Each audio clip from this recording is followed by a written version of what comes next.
Previously on book, chapter, and verse. Listen, before I get into my next crash out, I have to say this Bible is a trip.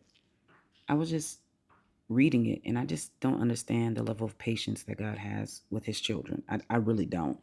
I just was like, this is insane. You've repeated yourself 1,000 times in Exodus, Leviticus, Numbers, and Deuteronomy. They're not listening. They're not going to listen. And they just really set it up bad for us in the sense of, your older sibling does something stupid. Then all of a sudden you got these extra strict rules. That's what happened. That's what I'm thinking would happen. Those kids was out of control and you have to repeat yourself 1,000 times. And I don't really understand or get it. I understand why some of the prophets were the way that they were. In any case, now that I think about it, maybe we are those kids.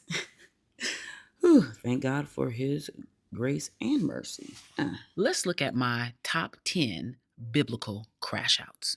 Now, coming in at number 6 is Samuel the prophet. Now, there are many instances where he has crashed out throughout his entire time in the Bible, but there is one instance that I think was really for the books. Now, you see, Samuel was not just a normal prophet. He was literally a mouthpiece for God who did not play about obedience. Here's the instance. I want to set it up for you. This is when Saul fumbled the bag and Samuel made sure that this mistake never happened again. You see, God gave Saul a directive. He told him to completely wipe out the Amalekites, and he meant everything, everyone, anybody. There's no exceptions, no survivors at all. But then Saul got real soft. He spared the king of Agag and took livestock, claiming he would sacrifice them to God. Here it is. This is what really happened. Saul thought he could remix God's instructions and still get blessed. Samuel wasn't here for it, so Samuel pulls up, calls Saul out, and is not playing any games with him. Samuel arrives and tells Saul, I know you ain't got the nerve to think that I believe that you did what God told you to do. Because if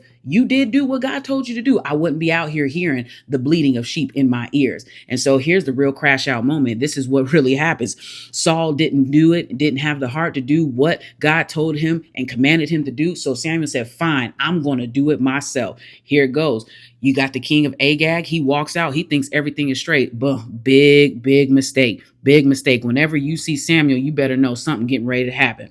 Samuel didn't just execute Agag. He straight up hacked him into pieces. He didn't do it in secret. He didn't do it behind closed doors. No, he did it publicly. Samuel absolutely crashed out. This wasn't some quiet political execution at all. He wanted everybody to see. This is what happens when you defy God's word. He didn't hesitate. He didn't compromise. He didn't even flinch. So again, in my book, this Old Testament prophet energy that just happened